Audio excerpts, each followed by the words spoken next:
So, good evening, everyone. Welcome to this workshop of the Board of Education of Anne Arundel County. Tonight, the board will hear updates from Superintendent of Schools, Dr. Mark Bedell, and his staff on the superintendent's recommendation for Phase 2 redistricting South. Tonight's workshop is open to the public, but no public questions or comments will be taken. This workshop is being broadcast live on AACPS TV, which can be found on Channel 96 on Comcast and Astound, and Channel 36 on Verizon. High definition broadcast can be seen on Channel 996 on Comcast, Channel 496 on Astound, and Channel 2136 on Verizon. The workshop can also be viewed live on AACPS's YouTube channel. So thank you for joining us this evening. Dr. Bedell. All right. Thank you, Mr. President. Today we have an opportunity to provide this board workshop outlining the redistricting plan. As you all know, we've been engaged in Phase 2 redistricting for a number of months now with a tremendous amount of engagement. And today is our opportunity after the release of the superintendent's plan for the staff to walk you all through the presentation. This is our opportunity regarding questions from the board. And keep in mind, the company XYZ, is that the name? Put out their maps. Then the superintendent took information and engagement over several months, and then I put out two options to the board. The board then will have the authority to ultimately either adopt one of those two options or come up with an option that they feel will be best to bring to the community. So that's part of that process, part of the process that we're at. Without speaking any further, I would like to introduce Dr. Bill Heiser and Mr. Kyle Roof, who will take us through this workshop. Thank you, Dr. Bedell, President Silkworth, Vice President Dent, members of the board. Thank you for being here tonight. Once again, I'm Bill Heiser, AACPS Chief Operating Officer, and I'm joined by Kyle Roof, Executive Director of Facilities. And we are presenting the superintendent's recommendations for Phase 2 redistricting at this board workshop tonight, and look forward to answering questions at the end. During our presentation, we'll be using several acronyms like we do in most presentations. So I'll take a moment for you to review them at this time.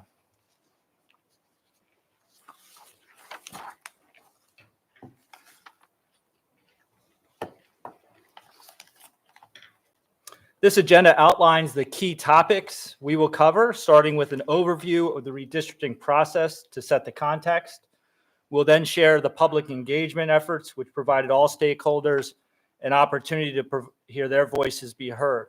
And then we'll review the superintendent's recommendations for Phase 2 redistricting, followed by an explanation of each area with specific boundary changes. And finally, we'll outline the next steps in the redistricting plan. Following our presentation, we will welcome any comments or questions from the board members. We'll begin with an overview of redistricting. You've seen this slide before. In general, the primary factors driving the need for redistricting are changes in enrollment and programs, new school openings, facility planning, and funding for additions, renovations, and replacement school projects. Enrollment patterns show a significant number of available seats, over 14,000 to be specific. Program changes resulting from the Blueprint for Maryland's Future require adjustments in school boundaries to accommodate space and program needs within our schools, specifically related to pre-kindergarten, career and technology education, planning, and resource space. For Phase 2 redistricting, we do not have any new school openings like we did in Phase 1. Long-range facilities planning, including future capital improvement plans known as CIP, and the master plan play a significant and crucial role in shaping these decisions by helping us align resources with infrastructure needs. Lastly, funding for building additions, constructions, and alterations reflect ongoing need to optimize the space that we have and usage to secure that funding. Together, these elements underscore the complexity and the importance of redistricting to optimize resources and student success. Phase 2 of the redistricting process primarily covers the Annapolis, Arundel, Broadneck, Crofton, Severna Park, South River, and Southern clusters. In the scenarios presented, specifically the recommendations, certain schools in the Meade cluster were also impacted. Out of 126 schools district-wide, 53 are located within this study area, serving a significant portion of our school district's enrollment. For the 2024-25 school year, there were 43,339 students in this area, which is just over half of the total 85,029 students across the entire district. The Phase 2 redistricting study builds on the 2023 redistricting study with the primary goal of balancing facility utilization in the central and southern parts of the county, particularly to address overcrowding.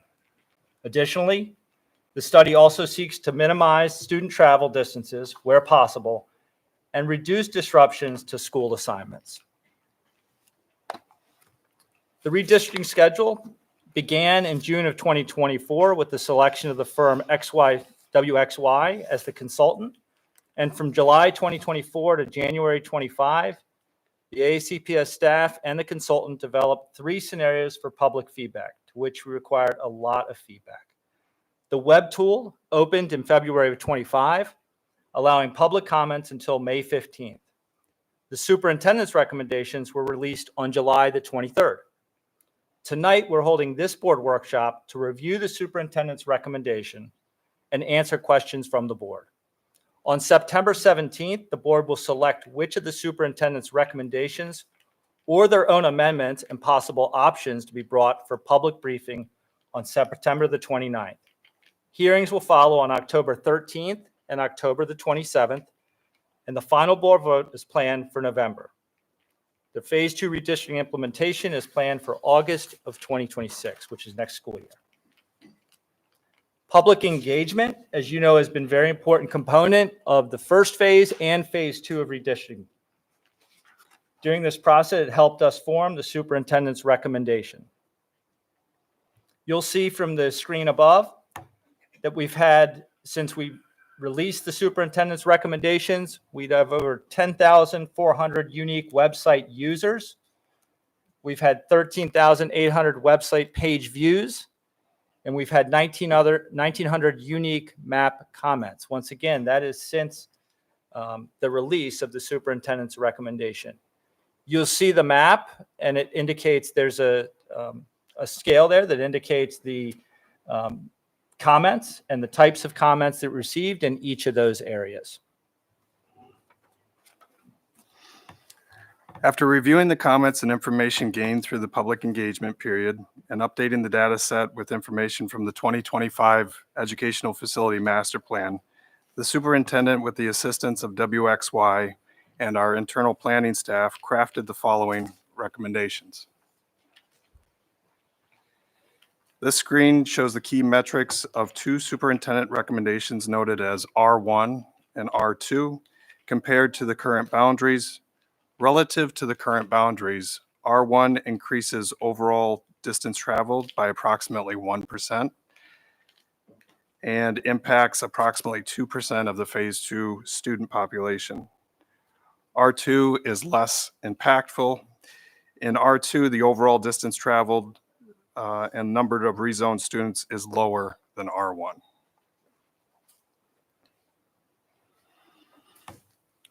So based on survey and map comment responses, the superintendent's recommendation focused on reducing the number of feeder pattern changes and split articulations. In R1, 2 feeder pattern changes are introduced, including 1 split articulation, A portion of middle school and high school students living in the Nantucket Elementary School zone are rezoned to Arundel Middle School and High School. High school students living in the Mills Parole Elementary School zone are rezoned to South River High School. In the superintendent's recommendation number 2, only one feeder pattern change is introduced, and it is a split articulation. A portion of high schools, portion of high school students living in the Nantucket Elementary School zone are rezoned to Arundel Middle School and Arundel High School. A summary of utilizations are shown on the screen. R1 and R2 show relatively similar utilization breakdowns.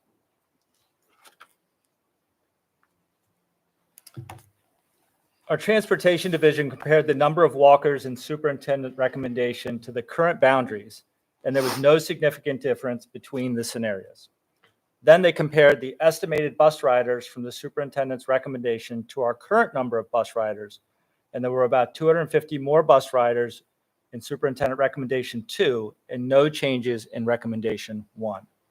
Recommendation 2 increase in bus ridership is primarily due to the movement of the Apex program from Annapolis High School to be a place to be determined. Next, our transportation division compared the superintendent's recommendation 2 to our current bus routes.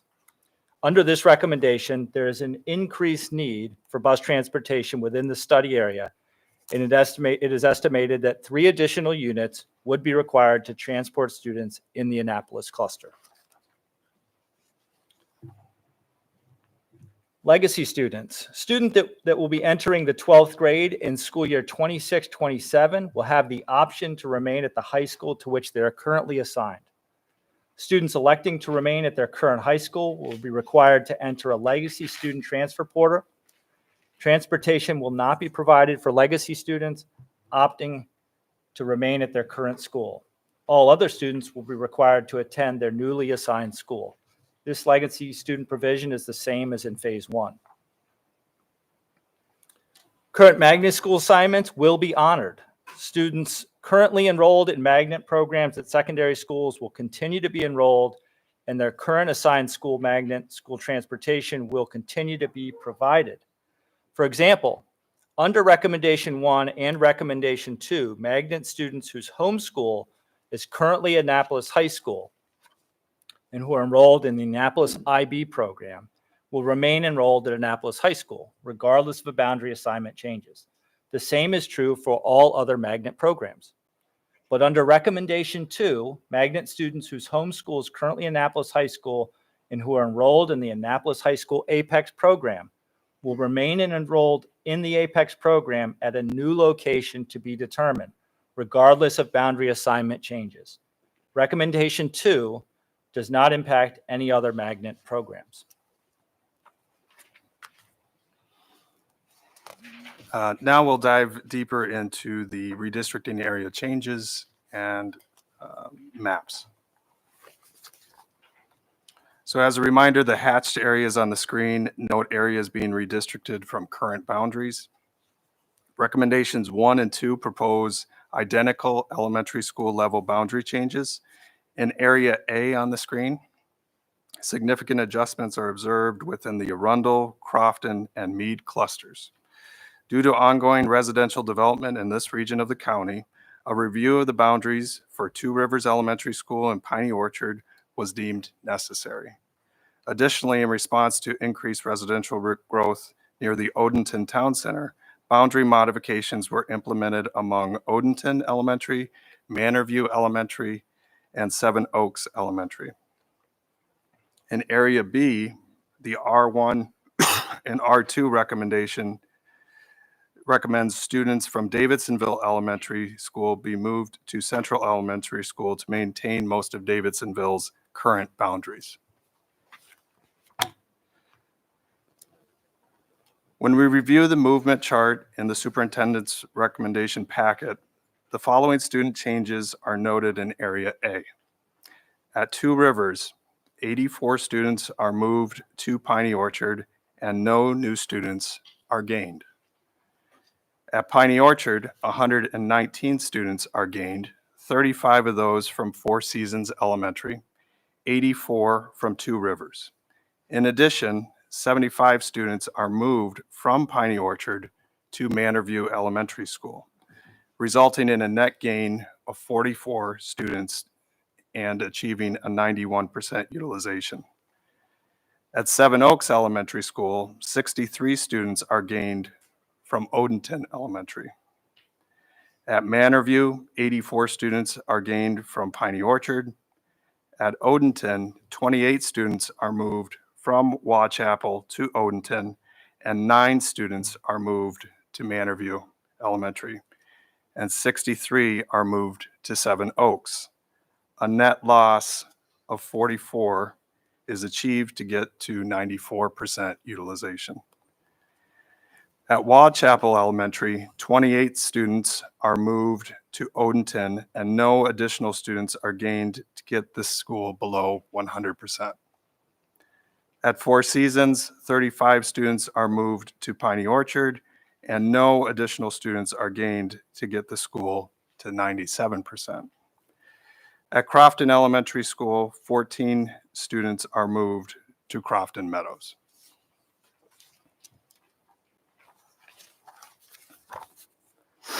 In Area B, the R1 and R2 recommendations recommend moving the Glen Isle and Hambleton neighborhoods from Davidsonville Elementary School to Central Elementary School to maintain most of Davidsonville's current boundaries.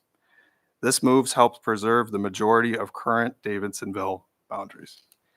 For Central Elementary School, 27 students are gained from Davidsonville, and 37 students are moved from Edgewater in the hatched purple area. The result is a net loss of 10 students. In Area C, in Severna Park and the Broadneck clusters, Arnold Elementary School gains 88 students from Belvedere Elementary to alleviate overcrowding. The dividing line is near the Anne Arundel County Community College campus and Campus Green neighborhoods. Severna Park Elementary School gains 54 students from Folger McKenzie, and the dividing line is along the North Cypress branch.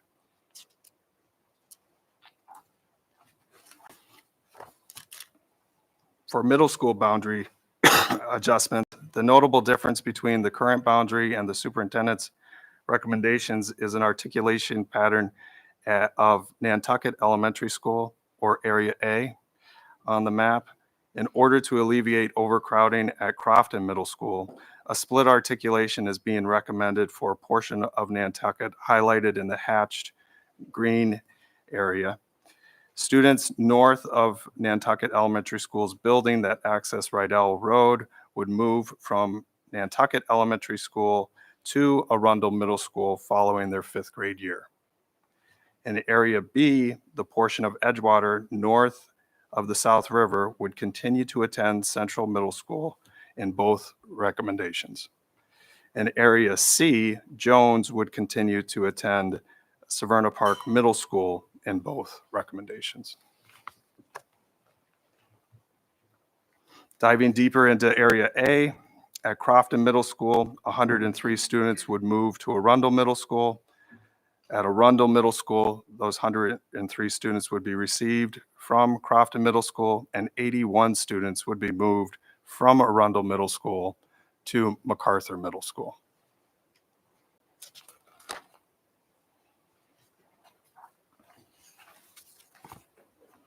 At the high school level, the R1 recommendation maintains the articulation patterns introduced at the middle school level for areas A and C, but introduces a new articulation pattern in Area B. High school students living in the Mills Parole Elementary School attendance zone would matriculate from Annapolis Middle School to South River High School rather than Annapolis High School.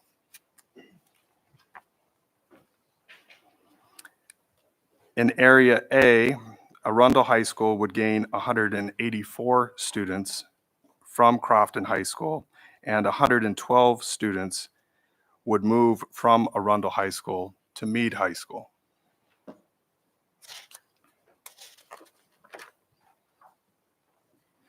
In Area B, 393 high school students are moved from Annapolis High School to South River High School.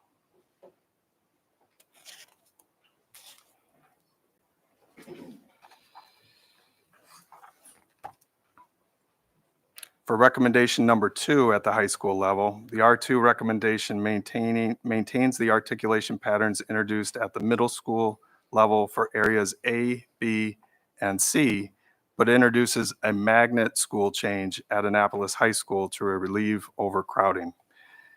This recommendation proposes a relocation of the Apex Magnet program at Annapolis High School. So to focus in on Area B between R1 and R2, in Area B, once the Apex Arts program is moved from Annapolis High School will lose 243 students to achieve a utilization under 100%. Next steps. And just to review the dates again, following this workshop on September 5th, that will close the online comment period. September 17th, board decision on which proposals to take forward to public briefing and hearings. September and October, we will have public briefing and public hearings. And then on November the 19th, the board will vote on which proposal to adopt for phase 2 redistricting. And then this is for implementation in August of 26. This concludes our presentation. We will turn back over to President Silkworth and the board for any questions or comments that you might have. Thank you. Thank you. So at this point in time, I'm going to use our roll call order for questions from board members. And first up is Ms. Dent. Good afternoon. So thank you all for giving us another rundown of what we think that Dr. Bedell's plan is and isn't. My questions is actually going to start off with mental health and well-being. No surprise, I know. But I want to know and make sure these are questions that I know that the public is asking. So I definitely want us to address them. And if you can't address them tonight, then if you could send it back to me in writing, that I can send it out to the people that are asking. The first one is specifically about mental health and about the transition supported services. So we're moving students from one place to another one right now. They have a lot of supports and accommodations. And so I know that that's going to become one of the big issues to make sure that they get those same supports and accommodations. And I know we're all going to say that it's going to happen, but there has to be an assurance. And so what will you be able to do to put in place to make sure that they can still have those supports and accommodations? I can tackle that first question, and then if Dr. Bedell might like to add on to this. This was a big focus of ours, as you recall, in phase 1 redistricting. We take the movement of students from school to a new school as a very serious thing. And we want to make sure that we provide the services necessary. And so the time, I think some things we implemented in phase 1 will be the same in phase 2. Specifically, we worked really closely with our school leaders and teachers to make sure that students who were leaving a school and going to a new school, that there was an articulation process, really clear communication about what those students will need when they transition into the new school. And so there were, wouldn't call them ceremonies, but there were events, I think, that took place in schools to help students not only feel welcome in their new school, but to help them actually leave their former school. And so I think using also our wraparound services, there are a lot of mental health services that we have in our school already that we need to really pay closely attention on. So those were a couple of the things that we did in the first phase that were really impactful, and that student to student, teacher to student touch, knowing every student, making sure that articulation is communicated, is something we paid a lot of attention to through our student service office.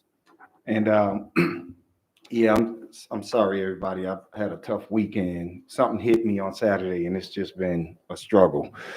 So a couple of things. We did go through phase 1, and we have evolved as a school district around the mental health and those kind of supports for the folks who are in here listening, the state teacher of the year came from Annapolis High School, and her work is solely in this space. We have since promoted her into central office to lead these efforts around how do we help our kids deal with any social and emotional distress.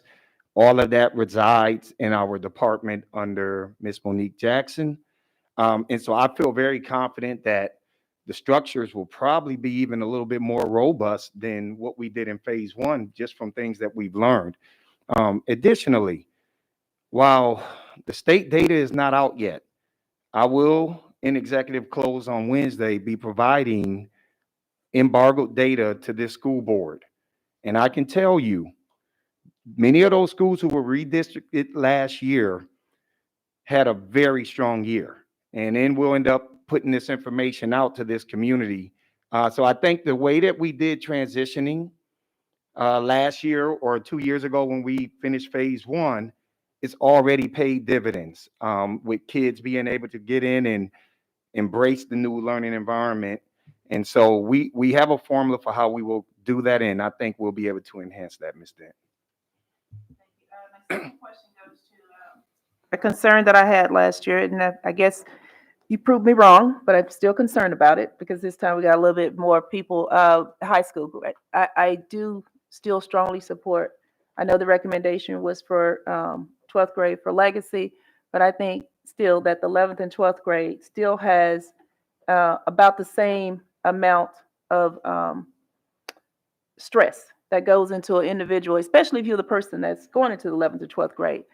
And I do think that there is not enough information that has been provided to me about the impacts that they're going to have on both the 11th and the 12th grade.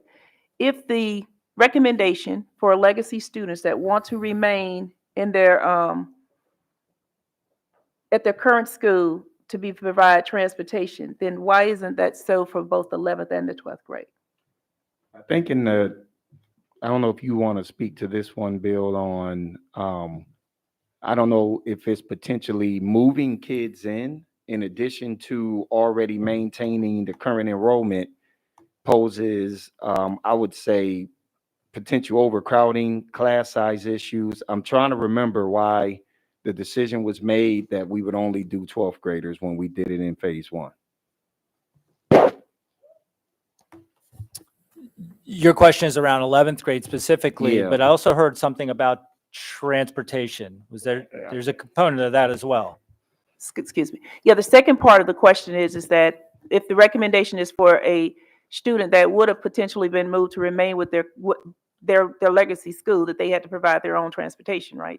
You're not providing that, That's right? correct. And so I'm saying that if that's the case, then why wouldn't the 11th and 12th graders be able to, if they could both stay legacy and provide their own transportation? What would be the impact of that is the question. Okay. I do think, 11th grade, whether we have a legacy for 11th grade in addition to 12th, I mean, then the question becomes, from the IEC standpoint, when we're talking about trying to balance our schools, the sooner we're balancing those, the better. From an IEC perspective, we have this senior legacy because that, I think, allows an appropriate level of sensitivity and support for a student that's gone through 3 years of school. The other piece of this that gets a little bit more complicated is staffing levels and trying to predict that we do well in advance, right? We have our staffing levels and we adjust those a little bit, but we have them set for this current school year. Trying to predict well in advance staffing levels and how we're going to shift staff around, specifically teachers, becomes a little bit more challenging. We think about 11th graders. That would be one main reason, and I would use an example of North County and Glen Burnie. Had we not known, we knew that very early in the process when we made those boundary changes, and that allowed us to really get started off on the right foot last school year as it relates to those students that were entering. We actually, saw, I think, there was a lot of education that took place throughout that process, and there were some students also that wavered. We had some students that wanted to, right away wanted to switch and made that decision, and then regretted that decision that they switched and they wanted to switch back. And so I think it allows just for some continuity in the process. And then also, again, being able to have that balance that we're trying to accomplish. Again, Glen Burnie and North County, when you all see their data, I mean, it balancing those schools and doing it with just only allowing those 12th graders that wanted to stay, it's paid huge dividends. It's a much more manageable school from a student enrollment to a staff, faculty and staff standpoint. And I think that probably would, for me, be one of the bigger concerns when you're saying keep 11th and 12th graders in addition to the other movements that redistricting is calling for. As I said, my opening statement was the data showed that I was wrong. I don't mind being wrong. I'm worried about the students, worried about the fact that when you're in the 11th grade, you're in these leadership positions, you're applying for college, for scholarships and all these other things that really stresses students out, right? It's not anything that me and you didn't go through, right? So I do worry about it, and I'll still be concerned about it. I just want to address that. And last thing that I want to say is I want to thank you all for the great job that you did, but I really think in phase 2, it is important that the exceptional policies, for whatever the reason, be it academic, be it sports, extracurriculum activity, whatever it is, I think that we have to get that up and running as soon as a decision is made by this board on what the redistricting plan is going to be. That's all I have. Thank you. Thank you, Ms. Dent. Dr. Tobin. Thank you, Mr. President. Thank you all for the presentation, as always. So I wanted to ask a little more about the Apex, potential Apex movement in Proposal 2 or Recommendation 2. Obviously, I think it's important that families know at some point where the movement will be. And also, Apex requires some very specific facilities. And so I'd like to hear a little more about where we are on where this would be and what plans would be in place in the time frame that we would have between a vote and the beginning of the following school year to ensure that students are moving, were they to move to a place which has the appropriate facilities for the program. Yeah, I'll answer this one. We have identified a location. And the reason why I'm not going to say that location at this point, there's probably a 24-hour window between now and tomorrow where we have to have a little bit of a further conversation. I think by Wednesday, executive close, I'll be prepared to share that information with you all. But what has been presented to me is almost, from a capital project standpoint, neutral. We think we have something, and I can't really say any further because we just got another conversation or two that we need to have. But I feel really good about the potential of where this program will go and our ability to provide services and what I would think would potentially be even elevated services for that particular program. Well, that's very encouraging. Thank you. Just to follow up with that, we've talked about this, and I don't know if you have the numbers with you. If you don't, that's fine. But for the public, because I get questions on this, can you just offer like the range, maybe the top 3 or 4 high schools that attend the Apex? Because obviously it is, this portion of the Apex program is based currently at Annapolis High, but students come from all over the county. So yes, there we go. Okay, so we see the percentages. So after Annapolis High, which is obviously the home district, the next is Meade, right? And then Severn Run. Yep. Okay.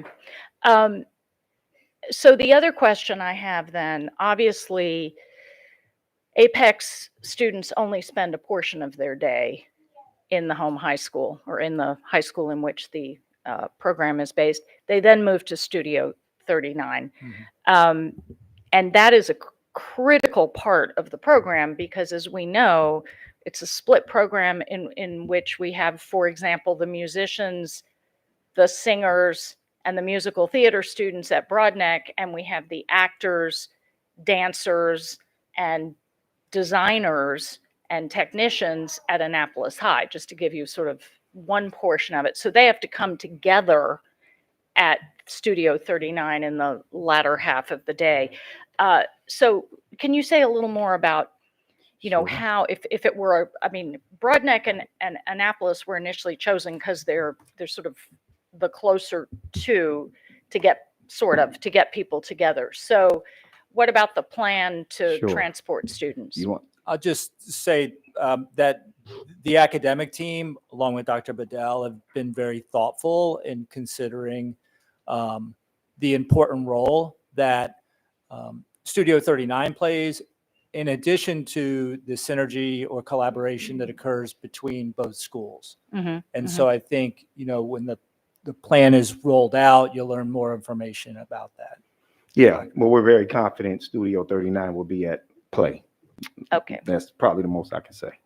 And Very confident. so before the board votes, we will have a good amount of information on all of this. Yeah, I mean, my hope is that we're able to give you more information on Wednesday. Okay. Great. Yeah, so way in advance of a vote. Okay. This will be out there once we finalize this last bit of conversations we need to have here over the next 24 hours. Excellent. Thank you very much. That's it for now. Thank you, Dr. Tobin. Ms. McDermott? Thank you. Questions regarding SRC in general. Were special needs classes taken into account when the proposed capacity was taken into account in the proposed calculations? As you know, while the classrooms can handle more students, the actual usage needs to be much lower in these scenarios. And I'll make the assumption you're specifically asking about the SRC at Crofton High School. This is Odenton Elementary School. Curveball there, sorry. Some school. Yeah. If you give us a moment.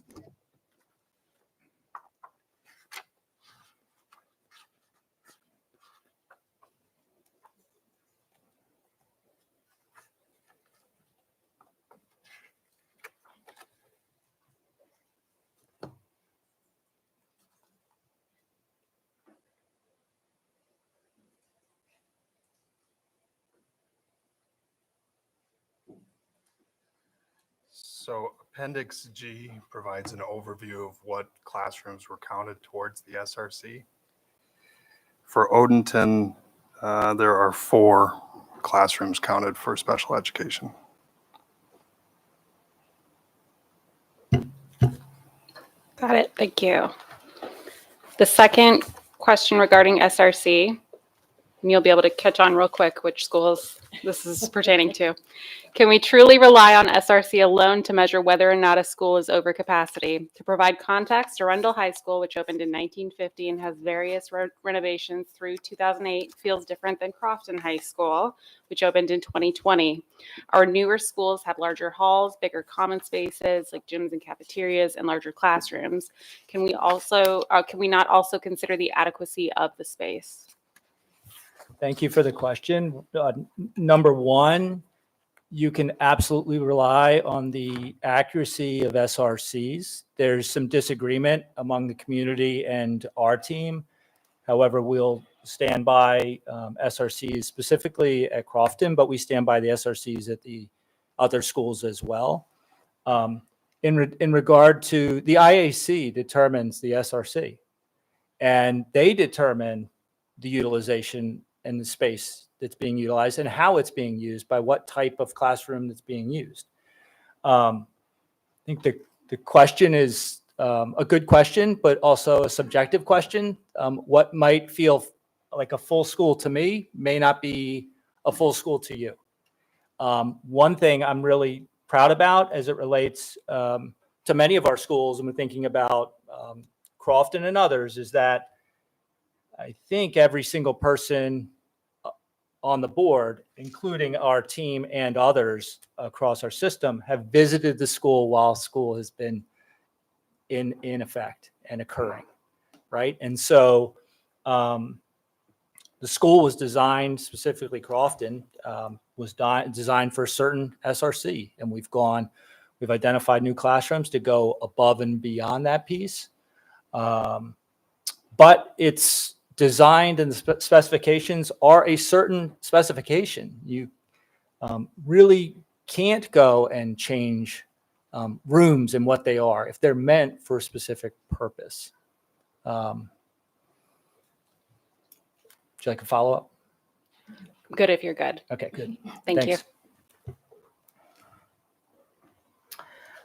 Okay, Ms. Puddle. So I'm going to pull the SRC thread since we're on that topic. I want to thank you. During the first phase of this exercise, there was a request to go back and assess the rooms in Crofton High School for the SRC. At that time, you conducted your assessment, and there were 2 rooms that reassessed, and now you're currently in the process of working with the IAB or to change that, correct? And where are we in that process? Do we believe that there's going to be any problems at this point? So the process typically takes a little bit of time to work through. So recent SRC changes have taken up to 6 months. We have submitted it. It's gone through the portal that they require us to submit it through. Now it's in the hands of the IAC to process it. Okay, next question to follow up on that one. There were 4 additional classes so it's my understanding there were 7 classes that were submitted originally for consideration. The top 4 were not. And some, I think one's the project room, and the 4 tech ed rooms. Can you provide a little bit of, when meeting with the community, I could not respond. I remember you communicating to us as to why that wasn't accepted, but can you give us a little background or history as to why those other rooms did not move forward? So we can, Mr. Roof and I will kind of tag team this question likely. First off, thank you for understanding the board and the public, for that matter, that we don't show floor plans. We don't. Now, many of our community members know and have acquired floor plans, but we don't show it for obvious safety reasons. And so that would be another thing to show up like, hey, look at this floor plan. With that said, we did go room by room. And when we identified the 3 spaces that are listed that were being used differently and appropriately, I think that's really important, that could be utilized in showing the change there. You see the SR change that of 53.75 seats that were added and submitted. We're hopeful that the IAC will accept that. There's no guarantee that they'll accept that. We're hopeful that that's the case. We have a differing view of the planning room, the project room that you mentioned, and the swap of, can you swap a science planning room for a project room? What was an idea? You look at that floor plan, you look at that room, that's meant to be a project room. Whether the school is utilizing it that way or not, it's meant to be used that way. We did not see that as a classroom, being used as a full classroom, nor should it be. Now, one may make the case that it is being used that way. Well, the reason it's being used that way is because the school's overutilized and they had to. And I would make and I am not trying to be flippant about it, because this SRC is a serious issue to everybody involved. I've been a high school principal, and I've been in schools that are overcrowded, or I've been in a school where something happens and there's a leak in a ceiling, for example, and we have to relocate a class to the auditorium, or we have to relocate the class to the cafeteria, and we make it work. And because the school's making it work in a project room doesn't make it a classroom. We would never label a cafeteria as a classroom. We would never label an auditorium as a classroom. We don't label portable classrooms as classrooms. They're not counted. Outdoor space as classrooms in the list, gymnasium, right? Our gyms are huge. We've had situations where we've had to put several classes into a gym. And while those are emergency kind of examples, I think it just shows that it's against the argument that that kind of should be used as a classroom, that particular space. The technology education, I would make the same case, that those are specifically designed for technology education to prepare students for the 21st century in that discipline.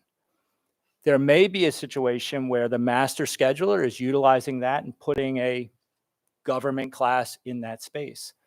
It does not make it not a technology education space, and the specs will show you that. And if you've been in a technology education space, to which I have, there are a number of key differences in that space, one of which is drop-down electrical opportunities for students to do. So it kind of speaks to why we don't see the technology education classroom as by definition, a general classroom. The last thing I'll mention was we have school performance offices and assistant principal offices that are located at Crofton High School in very specific, by design, to be in close proximity of students and to be together. And so we looked at that Office of School Performance.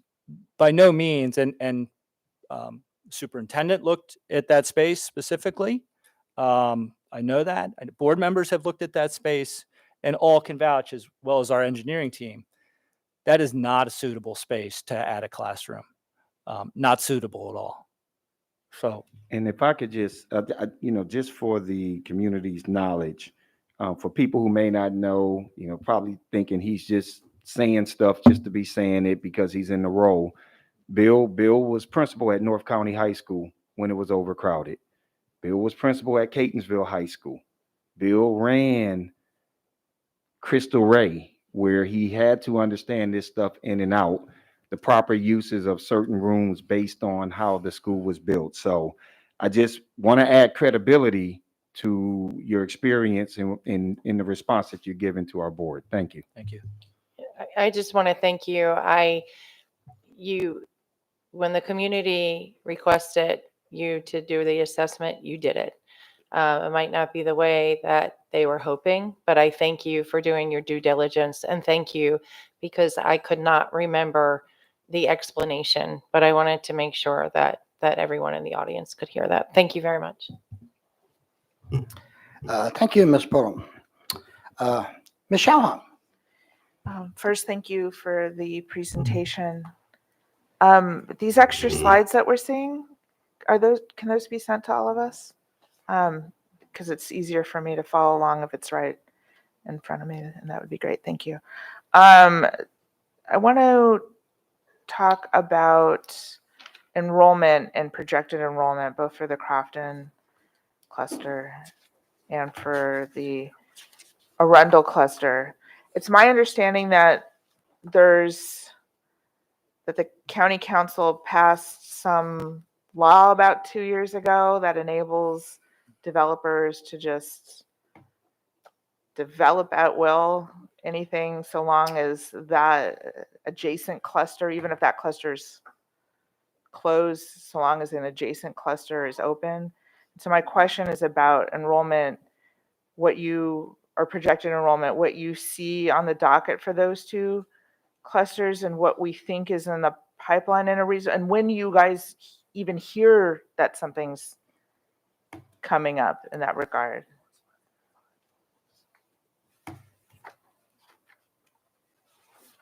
One moment, please.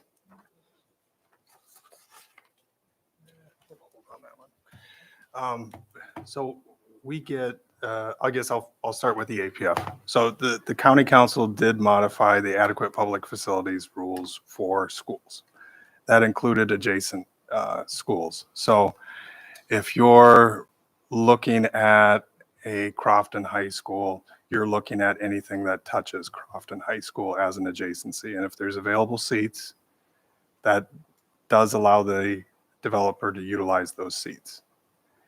When we get submissions, we get them at a couple different stages from the developer, and they're sent to us from the Planning and Zoning Office. So OPZ will send us information at sketch, and then they will send it again once it's further developed. So during each one of those incremental steps, we use the student generation rates that are published in the Educational Facilities Master Plan to say, this is the number of students that we believe will be generated from this development. And that's how we develop the numbers. When we do the construction status report on a quarterly basis, the last couple pages of that report actually provide information on what reviews we have done during that quarter. And we use that information to kind of figure out how long is it going to take for those to progress to be built out. And that's where we start adding them into projections. And we look at sales pace as a key indicator of how to apply those development numbers into the projections. Now that sales pace changes. We all know that economic conditions from 2 years ago are different from economic conditions today, or during the COVID pandemic are different from when they were pre-COVID.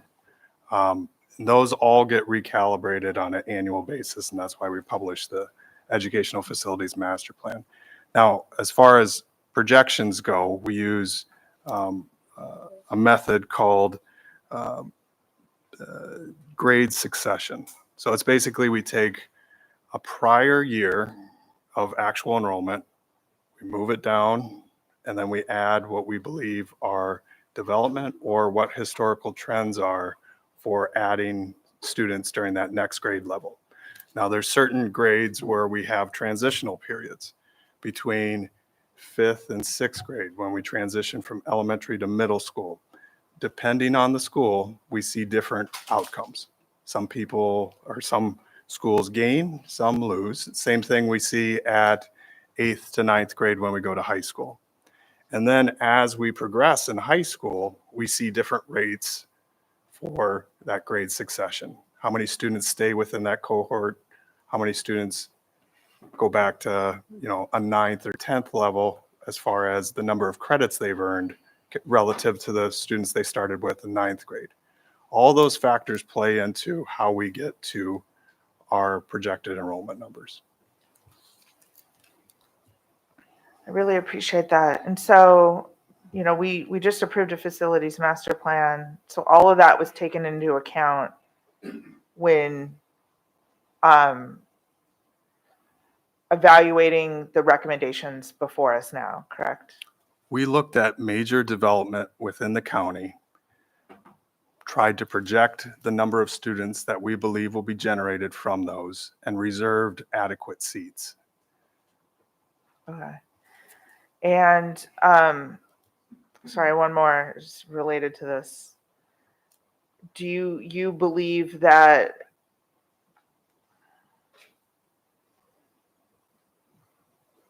you're going to see numbers that will change wildly from what you have in the facilities master plan and what you use the data used to create the recommendations before us? Do you anticipate there to be wild differences between the data that we just approved versus what is coming up based on this county council rule? Well, I mean, I don't. Development in the county will continue to happen as long as it's approved, right? Even if a development is submitted, it only, the hold period on that development only extends 6 years. So even And if that's still the case? that's still the case. So if they say there's no seats available in that elementary, middle, or high school to support that development at this time, it sunsets at 6 years and that development is allowed to proceed. It's not an indefinite hold. But with that, there's a number of economic factors that can play out over the next couple years that could either maintain stability within our projections or require an adjustment.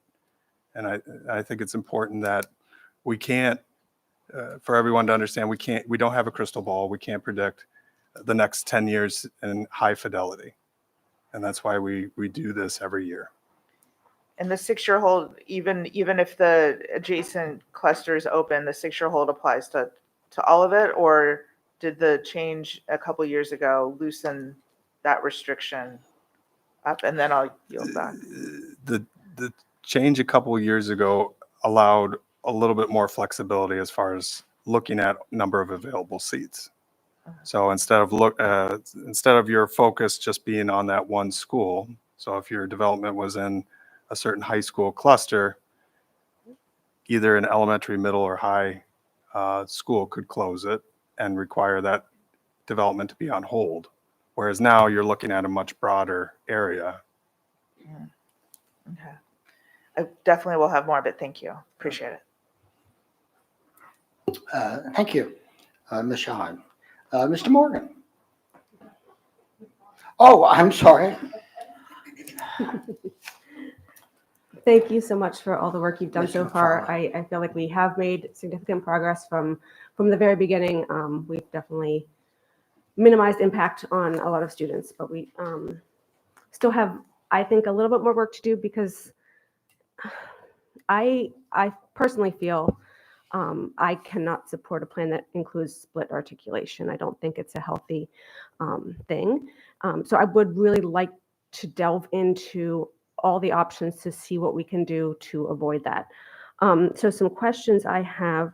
Can you walk us through your projections that show that this growth is actually going to happen in Crofton, and the data from last year to this year, and if we saw that projected growth?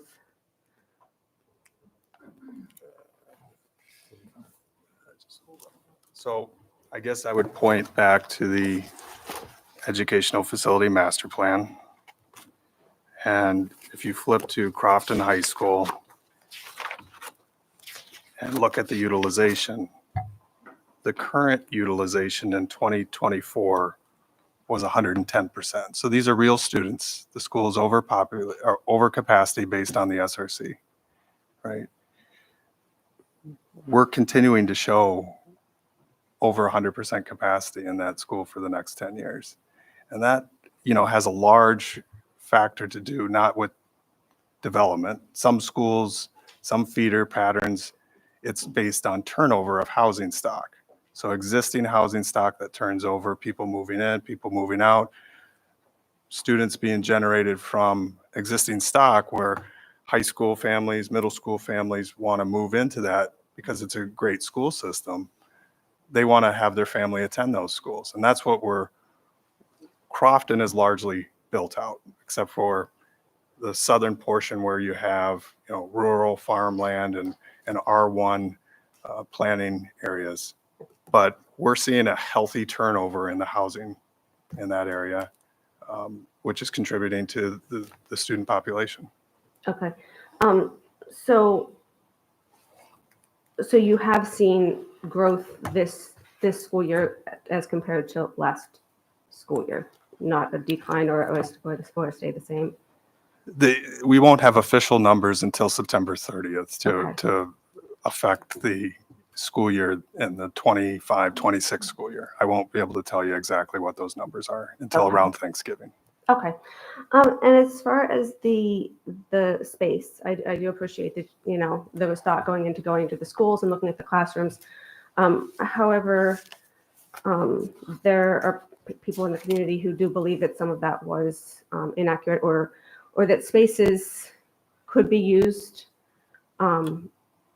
not necessarily as intended, but reflecting the actual use of the classrooms instead of the intended use of the classrooms. So can you speak to why we can't think creatively about possibly moving the Office of School Performance into the counseling area and then making that classrooms?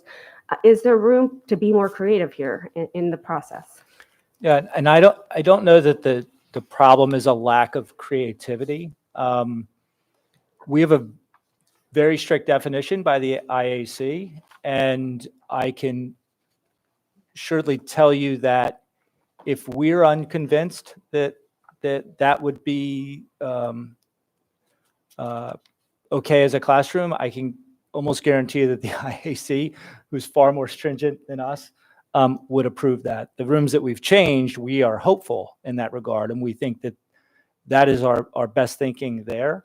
But if you looked at that school performance office, one, it's an awkward shape. I don't have the dimensions in front of me. Mr. Roof may be able to share more about that. Those are offices where walls would need to come down. The location is awkward, right? It's in close proximity to the front of the school or the main office, and so there's where's the supervision? It just isn't a classroom, and it's trying to fit. Nor do I think that it has the overall space to become one. But I'll see if Mr. Roof has anything to add. No, I think one of the more complicated parts of that office to convert it to a classroom is it was specifically designed with HVAC, electrical, all those things would have to be reconfigured. And then when you look at the programming of the school, we were we put a very high importance on adjacency of programs to where they are located in the building. And if you think about Crofton High School, it's on 3 levels, right? So you have the lower level, which is the classroom bar. Then you have the second level, which is really an extension of the classroom bar, but then going all the way to the front office, it's very isolated from other classrooms until you go up another flight of stairs. And then you have the gymnasium, the cafeteria, the tech ed room are further in the back, but it's not the ideal location to say that would be a good fit for a classroom. Okay.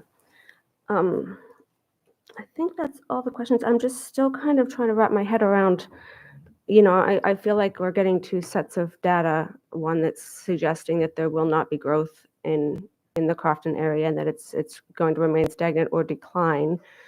So I would really like to kind of see that visually, if that can be sent to me, to see what went into making those projections, and I guess just all the data that was used to go into that. Sure. Okay, and that is it for me. Thank you. Thank you, Ms. McFarland. And now, Mr. Morgan. Okay, no question?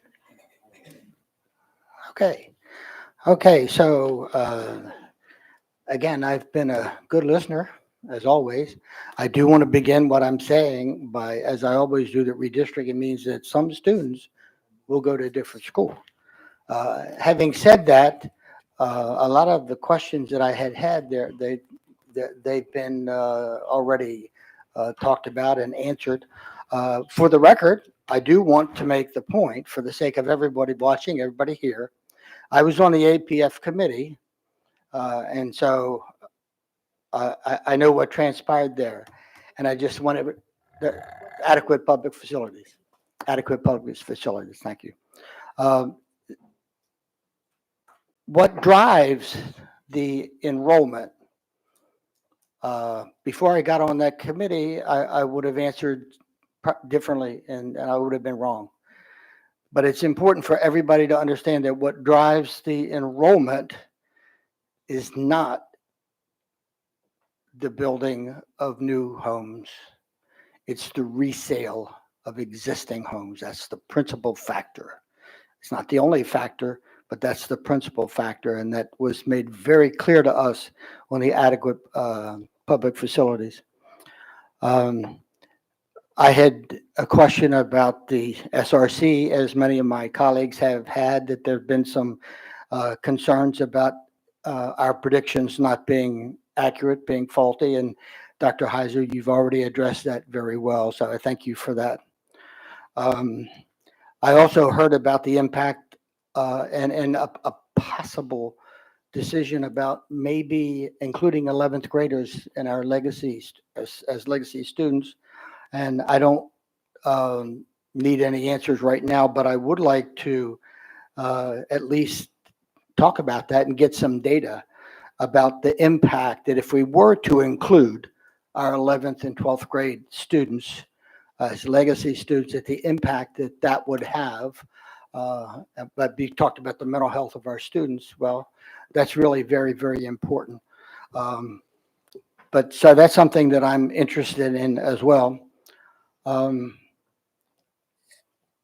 And I'm very interested in our ability to make program changes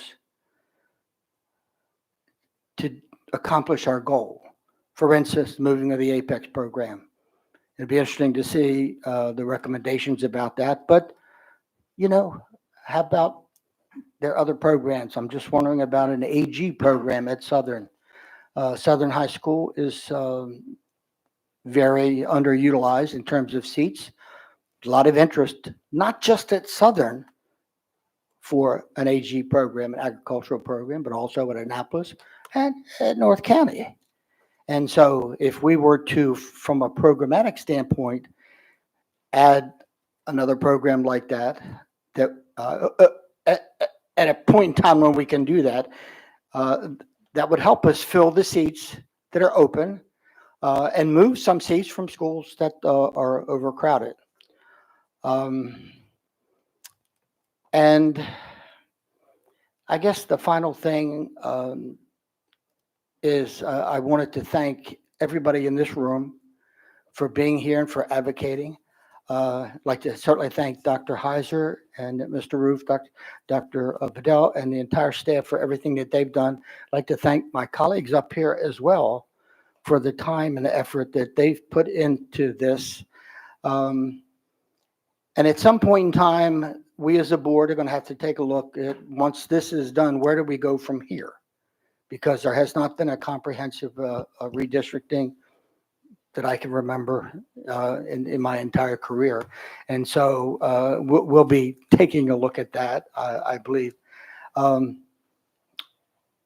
so having said that, at this point in time, would you all like to have another round or just go by lights? Or we'll go with the second round.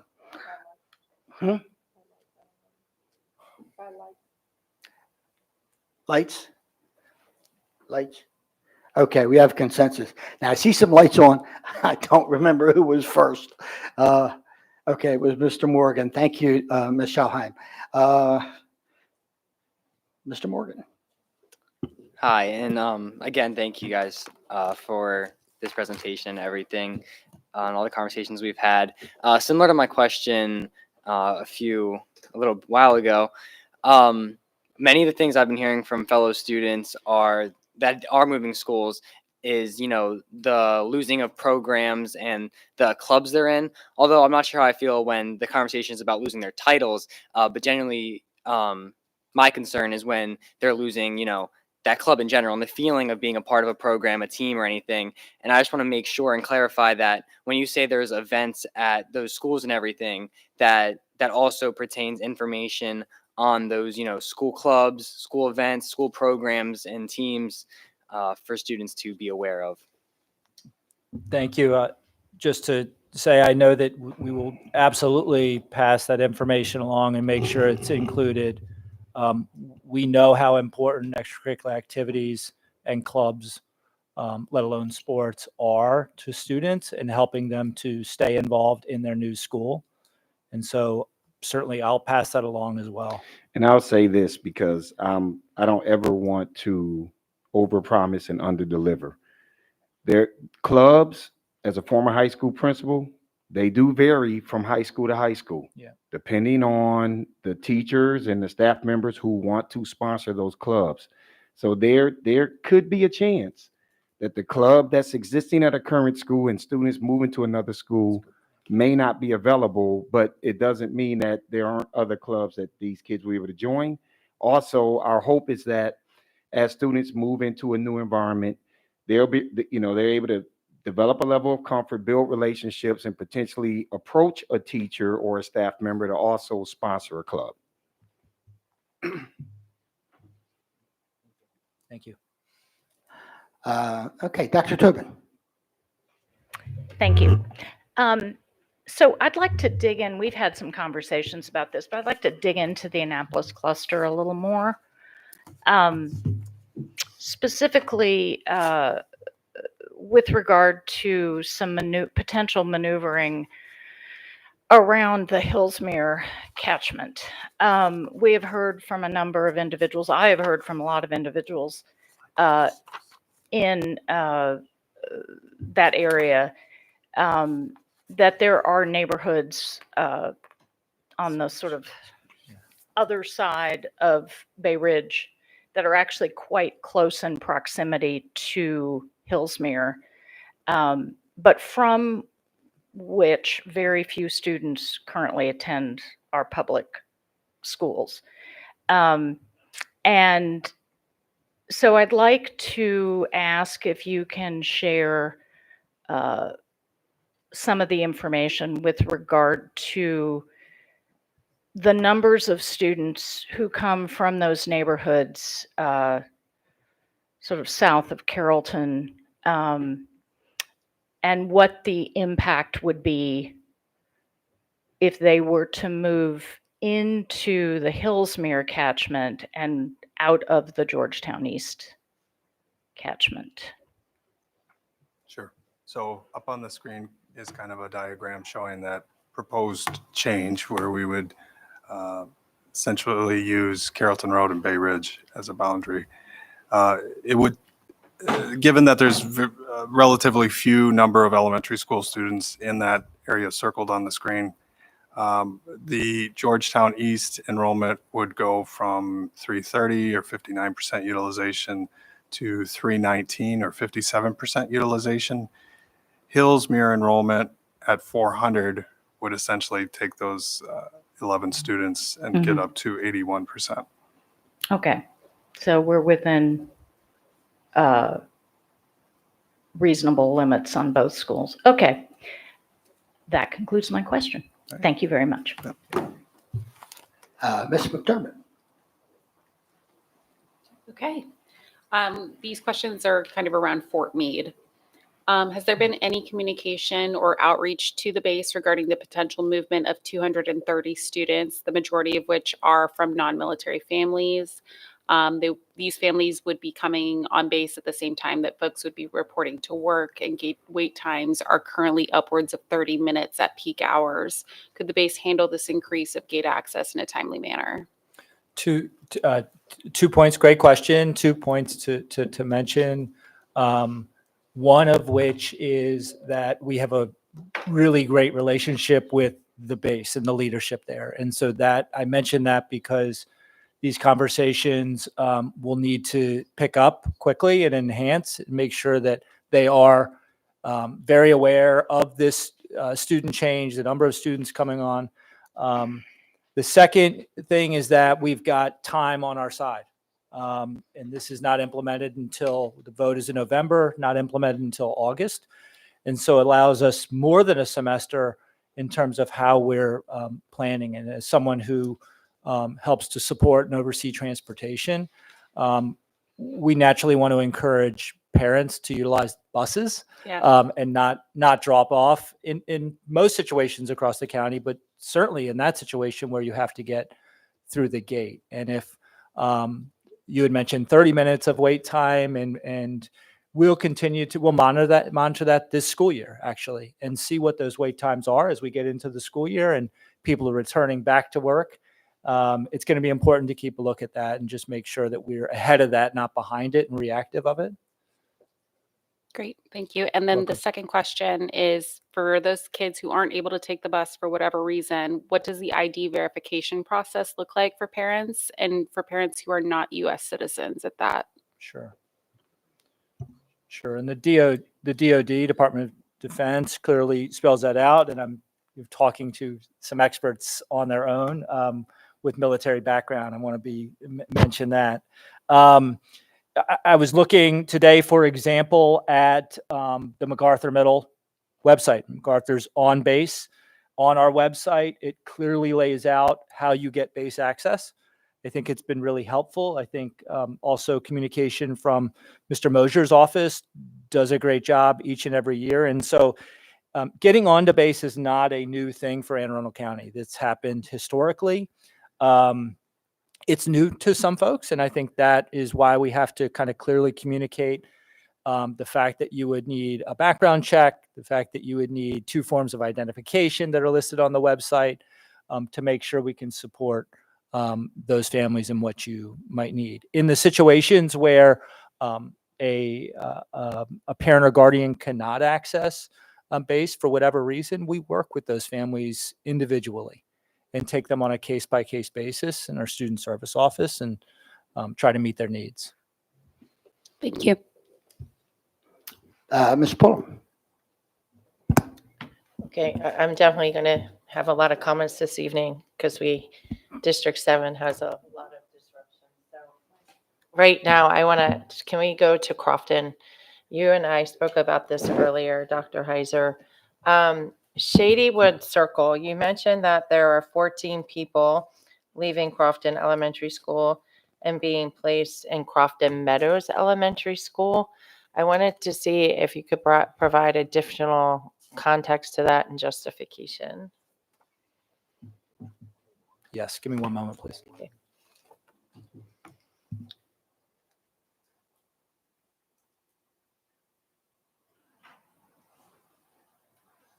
So this is the Crofton Elementary is shown in purple.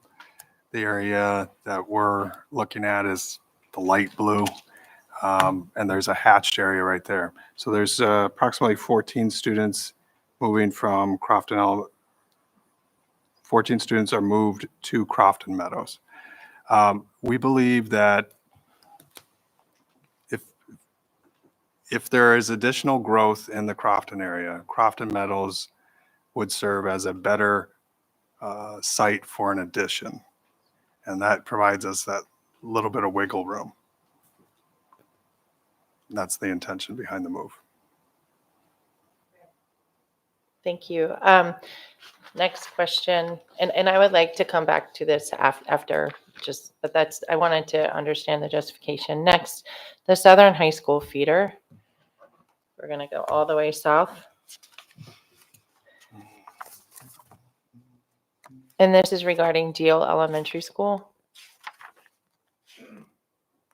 In the recommendation, you have Chalk Point and Shady Oaks neighborhoods recommended to leave Davidsonville Elementary and attend Shady Side.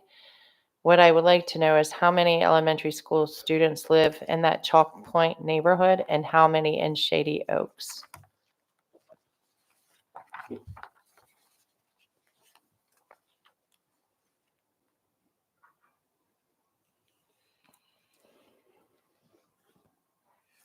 So I think a helpful movement chart is on page 18 of the superintendent's recommendation. I don't have those specific neighborhoods, but I can tell you that 28 students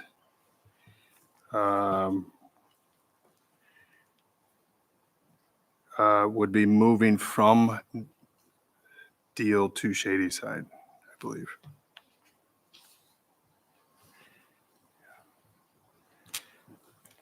And so the next part of that, what would the capacity be if those students remained at Deal?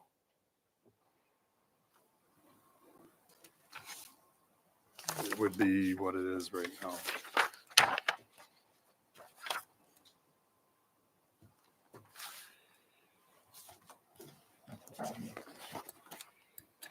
It is actual enrollment. Actual enrollment for 2024 was 61.7%. Okay, thank you. We're doing 2.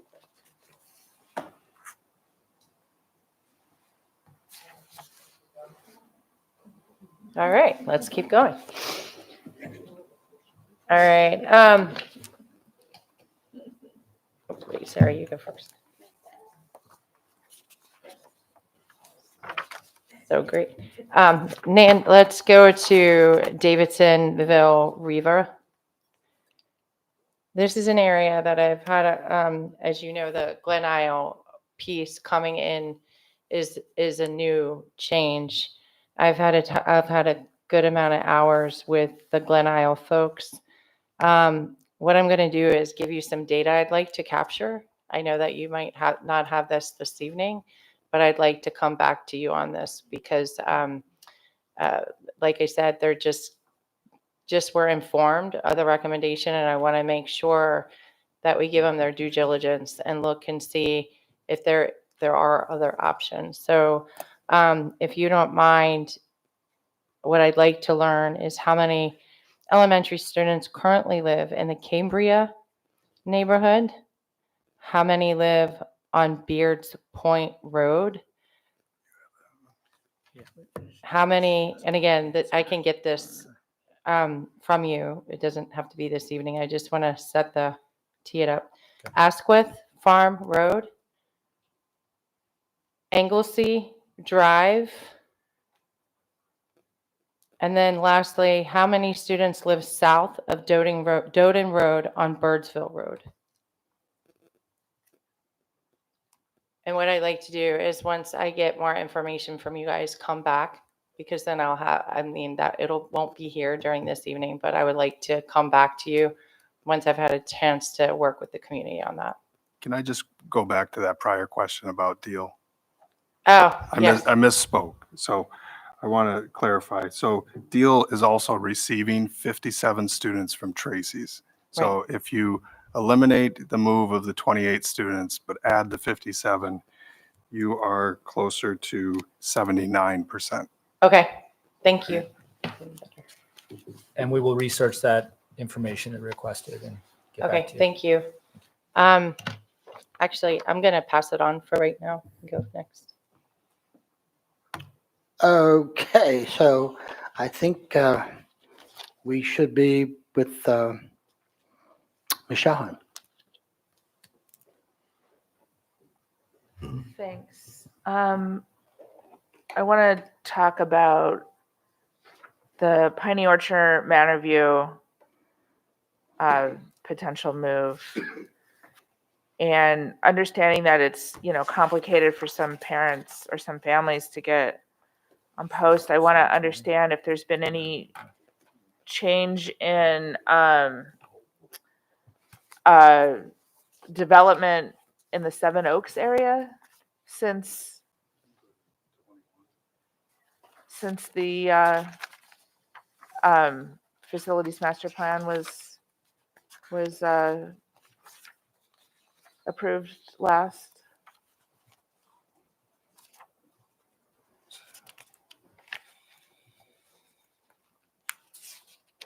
And then knowing that it's complicated for some families to get on post, like, is there an opportunity to have some of that hatched area in green potentially go to Seven Oaks instead of Manor View? Boy, this would have been great to have had in advance so I can read it. So we have a development that we're looking at Odenton Town Center. It would be 270 apartments. It's called Odenton Landing. It's on Odenton Landing Way. We believe, if I can read, 22 elementary school, 8 middle, and 12 high would be generated out of that. So that's the only change since the last facilities master plan? And that's the only thing that's like on your radar right now? Not necessarily a change from the Okay. master plan. That was Okay. likely included in that. But I have to go back and check with the planners. But so that was originally part of Odenton would be the development, and then it would be moving into Seven Oaks under the redistricting proposal. So does the 70 some odd % capacity of Seven Oaks include those numbers? The projections or So the not? highlighted portion on the screen, the superintendents with residential development includes that. So Got it. we're assuming that after build out, it would be closer to 85%. 85% full of the school. Yes. Yes. Got it. Thank you. I probably will have more, but that's it for the moment. Okay, Ms. McFarland.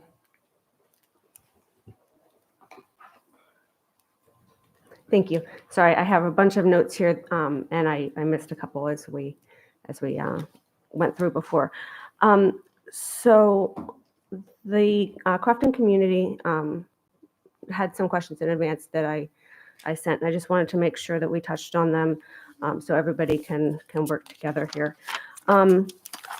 The projections that AACPS has showed 17 on average from 5th to 6th grade at the transitional point.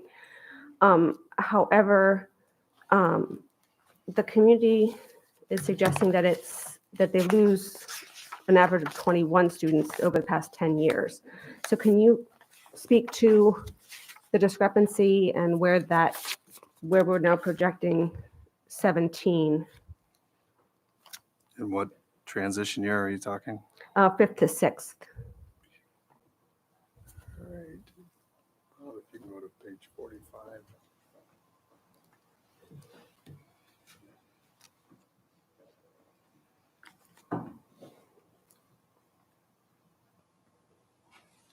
So this is kind of an example of the grade succession model and how we look at these movements. So the diagonal line in red indicate actual enrollments. You can see on the left-hand side, actual enrollments and projected enrollments, and how we're using the data to look at those transitional years.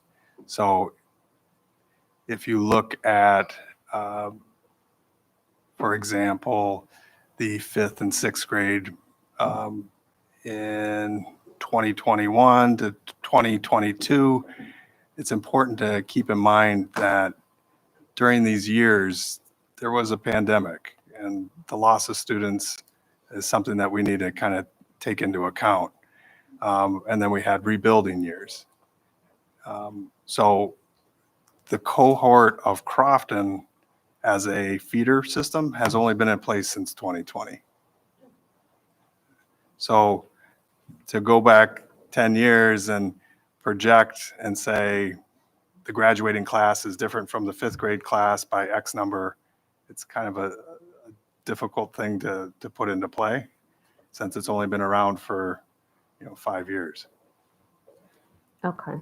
But- Yeah, can we be sent these slides? Because it does look like I'm seeing sort of a decline across the board in a lot of the enrollment. But I'd like to look a little further into it if we can have access Sure. to the slides that you've been showing us tonight with neighborhood data and enrollment, if you're able to do that. Happy to share that. Thank you. Okay, Ms. McDermott. All right. With the frequent movement of military families and the proposed caveat of rising seniors being grandfathered at their home schools, would a military family who will be in an affected neighborhood be able to apply for an exception to remain?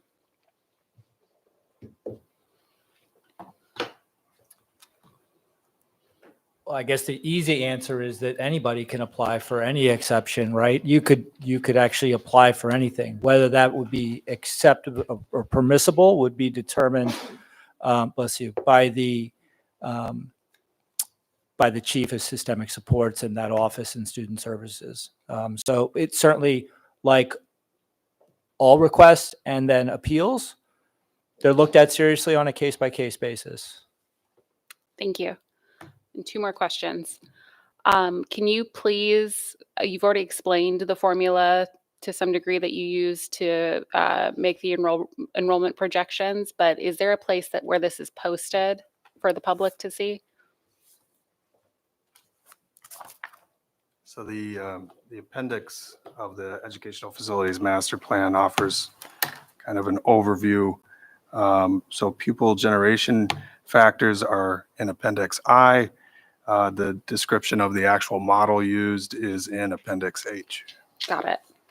And this document's online, posted. Okay. Thank you. Then the last question, and I promise. And this is, I had thought that this would be a perfect question for Christina Catalano, but this was before I knew you were a principal, Dr. Heiser. What are the pros and cons of moving students after elementary school versus after middle school? Yeah, I mean, I think that that's a philosophical question, and it's a question that you could probably make the case on either side. The fact of the matter is that when students transition, every student reacts differently and every family member reacts differently. I think probably the most important thing is the services and supports and the articulation that we talked about on the front end of this workshop are just essential. And so I don't know that it's my role here to take the case of it's a more difficult transition to occur between 5th and 6th as opposed to 8th and 9th. I've transitioned, and as has everyone in this room, transitioned in those grades. And I bet you we would get a different answer for every single person. Mind you, they may not have had to have been redistricted, but they probably switched schools. And they may have even moved or switched communities. We have board members in that situation. And so in thinking about this, in specifically the Nantucket split articulation that you're, I think, referring to, is to make that change earlier rather than later. Actually, after the bonds have been made, to make them earlier at the middle school level and where you're developing those relationships. That's not to say that somebody couldn't argue the other side of that, which is a fair And point. I will say this. Yeah, I mean, ultimately, nobody enjoys moving. Nobody, especially when you moved into a particular community because of your kid being able to have the experience you want your kid to have in these particular schools.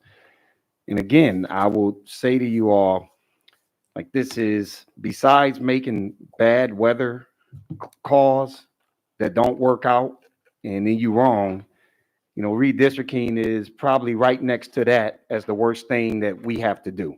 Let me just be very clear. But I will say this again. Our problem, we have to balance somehow, some way. Somebody's going to get touched in this process. They did in phase 1. And I will say to you all, I will give you this assurance. Whatever the final decision is, and we will go with the final decision of this school board, your kids are going to be fine under this leadership of this team and this school board. And again, phase 1, in a few weeks, you'll see the data. We have the data to show that we're actually a stronger district as a result of balancing those schools. Thank you. Okay, Ms. Pullum. Okay, we're going to go to South River Colony. In the recommendation, it has 4 of the 7 neighborhoods in South River Colony going from Central Elementary School to Edgewater Elementary School. And I was just wondering, I see that in the recommendation, where is that? 91% would be the utilization. What was the thought behind that, moving those students? What were your thoughts? It was a combination of the moves between Davidsonville to Central, and then to provide enough breathing room for Central, we would move students to Edgewater. So if you look at the current versus the R1, R2, we have Central Elementary Schools currently 93%. With those adjustments, we leave it relatively stable. With Edgewater, it's below 90%. Our sweet spot is a little bit above 90%. So getting it to 93 is a healthy utilization. All right, next, I want to switch to the Annapolis feeder. When in the recommendation, when it talked about the students from Mills Pearl potentially coming over the river, the one comment that Dr. Tobin and I continuously receive, will there be after school transportation for those students to get back and forth over the bridge for after school activities?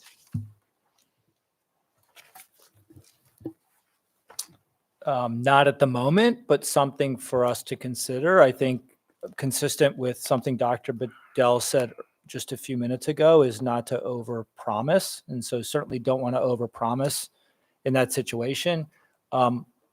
One, in a few days, we'll report out that we feel really good about where we are with transportation, the number of bus drivers. And so perhaps it could allow us an opportunity when the time comes to look at it, budget depending, right? Whether that might make sense for that community and could be helpful for families that don't have transportation. But I'm careful not to overpromise, because in that regard, equity is important as well. We have other communities that have trouble accessing even closer proximity. Yes, they don't have to cross the water, but perhaps it's still further distance-wise, and we would not be able to provide the same there. So we'd have to think carefully about that. Okay, so we don't, I just want to make sure for the No. public, we don't provide that now. And that would be an exception or something different in terms of the way we operate moving forward? Is that what would maybe, or? What I'm saying is we're open to exploring that. I mean, we Okay. have to uncover in all of our clusters. We're one district, but in all of our clusters, in schools, there are schools that have different needs, and we have to be, I think, adept at looking at those needs and then taking that into consideration and seeing what resources may be available. Okay, thank you. welcome. This is a two-part question. I'm going to need some data points, but the overall question is, can you clarify which school district and feeder Gingerville, Poplar, Point, and Willenor neighbors fall into today? This is more for the public. And then where are they now? I mean, where were they historically? Well, they're currently in the South River cluster, attending Edgewater, then Central Middle, and then South River Mhm. High School. That's where they stay in the recommendation of 1 and 2. And your third point was historically, which I can't speak to historically where they fell. I'd have to go look. Where they were before, were they in the Annapolis feeder or? I would have to go look at the Okay, master got it. planning. My next question, if Apex moved out of Annapolis High School, is there room for these communities to return to their Annapolis feeder? Would you like to show them? You may have a slide that. Give us one moment, please. Mhm.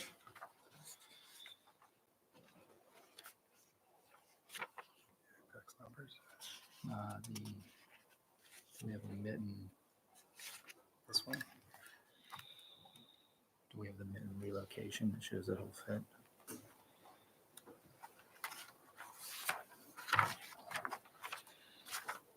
That's the one, right? Yeah.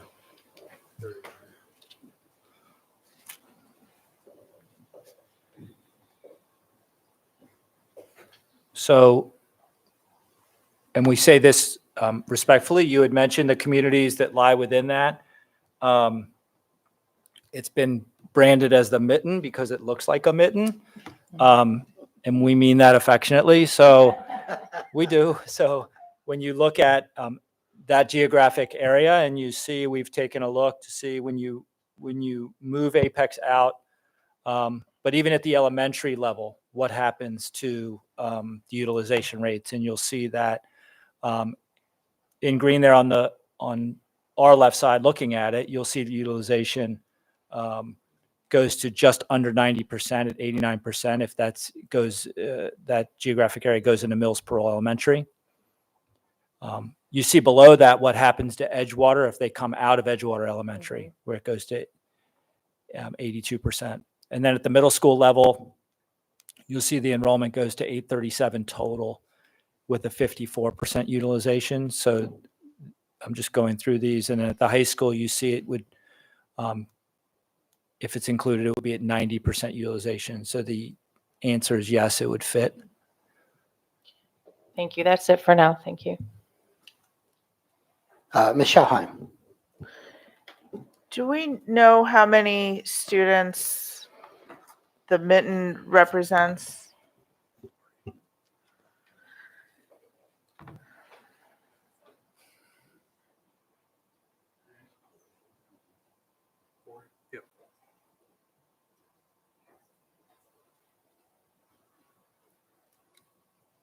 So that is the breakdown. Mills Parole is A, the mitten is B.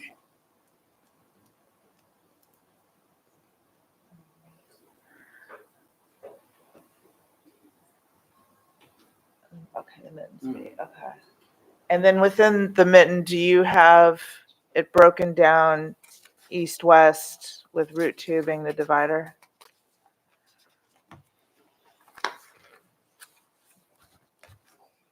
I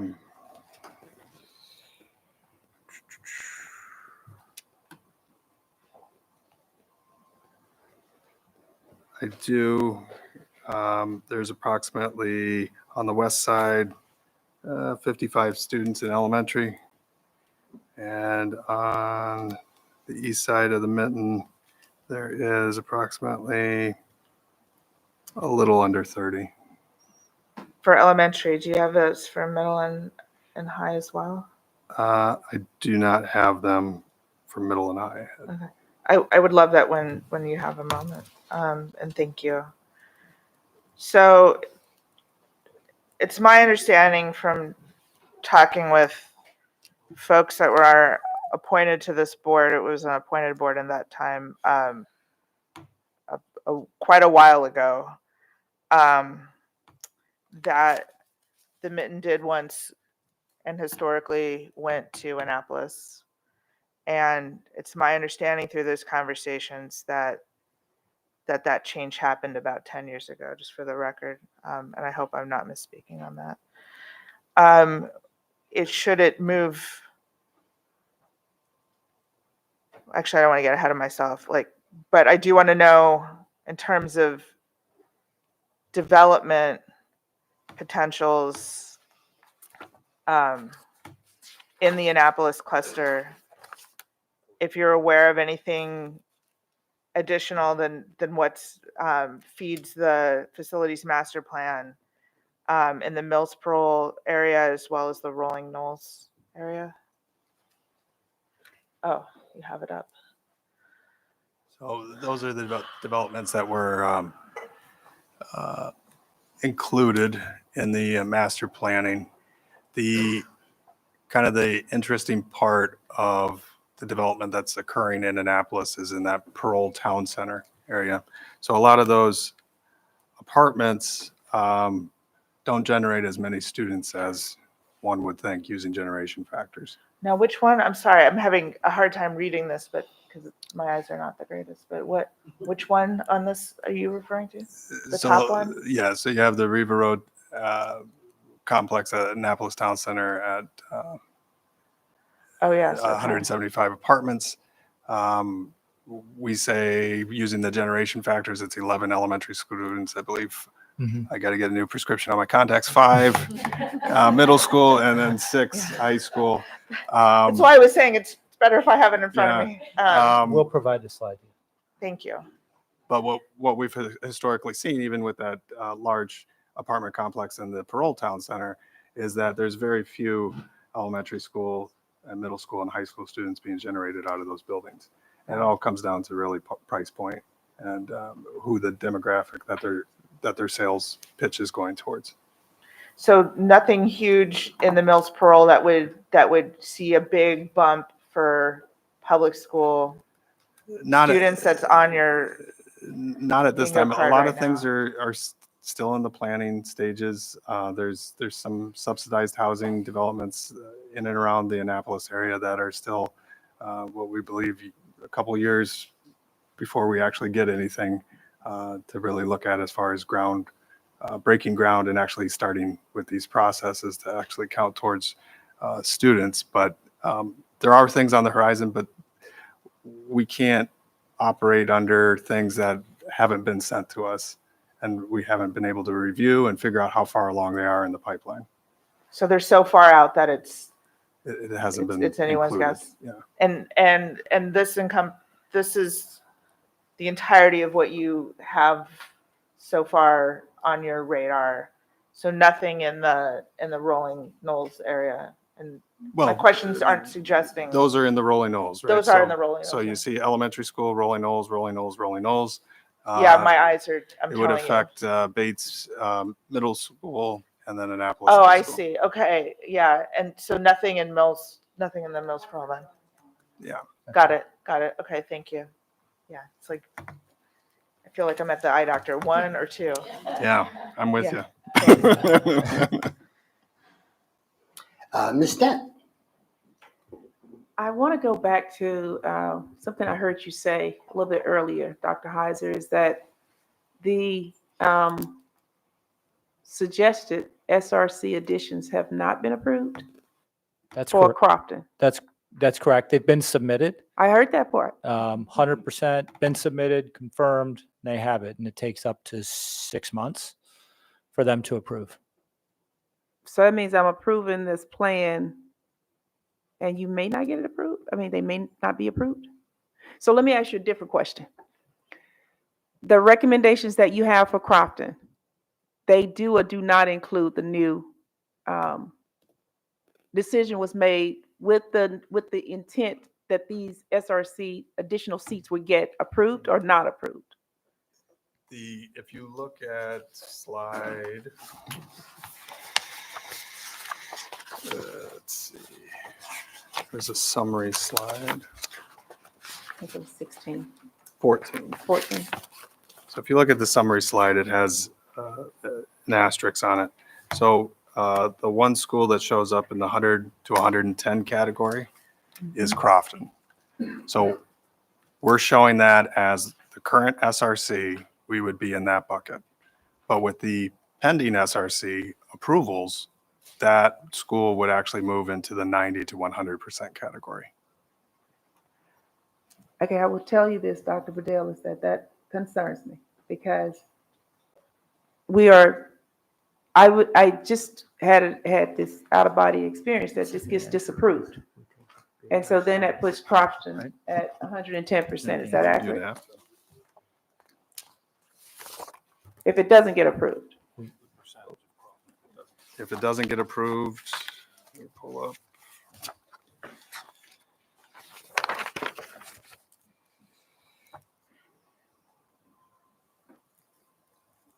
%101%. Okay, so if it gets approved, we're down to 90-something percent then? 96, 97? Okay, all right. I feel better. Thank you. Correct. Just Ms. McFarland? Are you able to show the data on Arundel High School and what the projections are for that? For I your- don't have a similar slide for Arundel that Oh, I okay. showed previously, Okay.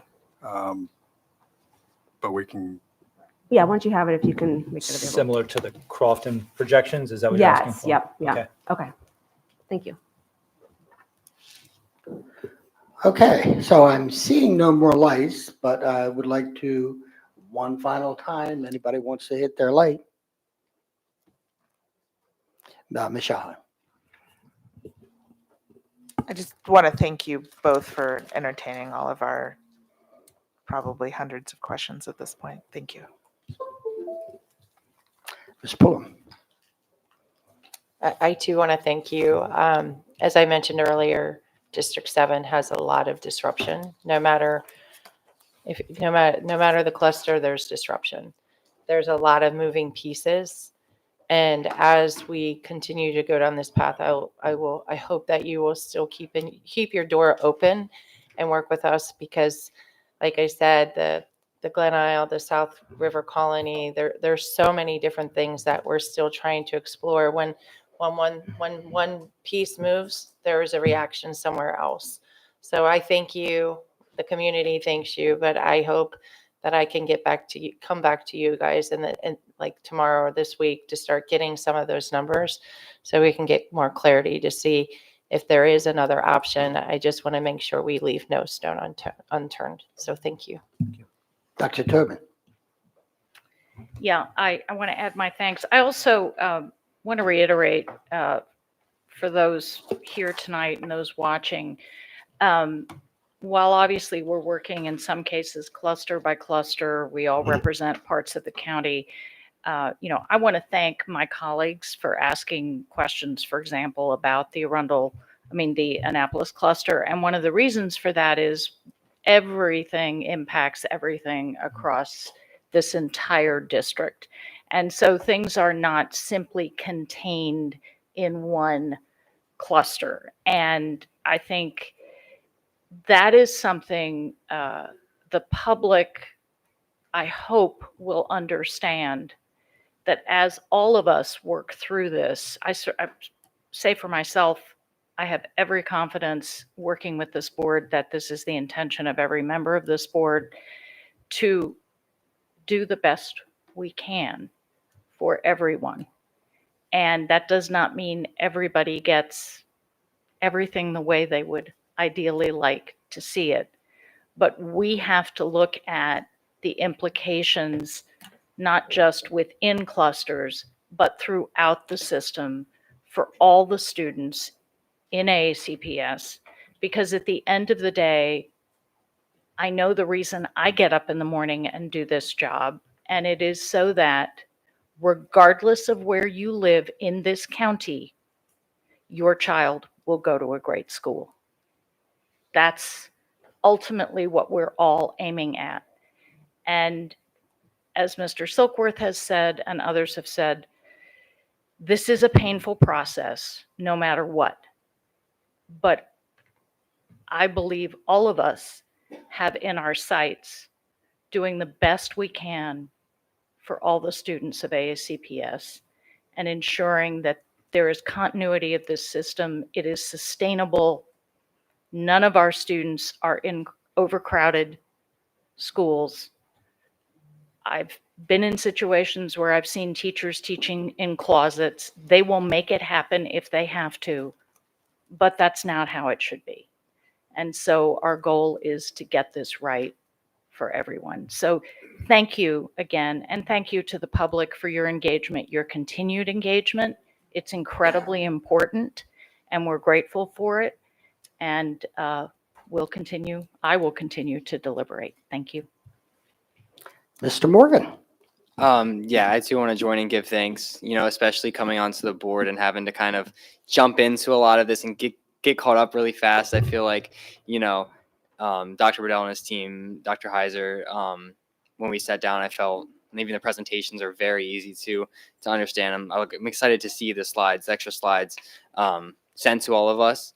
And I too want to thank, the public for, reaching out to us, talking with us, especially my fellow students. And I want to reiterate, like I said earlier, and all our colleagues have been saying up here that, students will have to end up moving and redistricting. It's never fun. But to all those students who are moving, we as board members, and I know I will do everything we can to make sure that those students who are moving have the right resources and can move to that new school and blend right into that new community. And as someone who goes to school with many of those students who had to do that in phase one, I know it's not easy. And, I hope we can learn so much from that and, make sure our students are going into these new schools prepared. And just like Dr. Tobin said, and Dr. Bedell has said before, there are no bad schools in this county.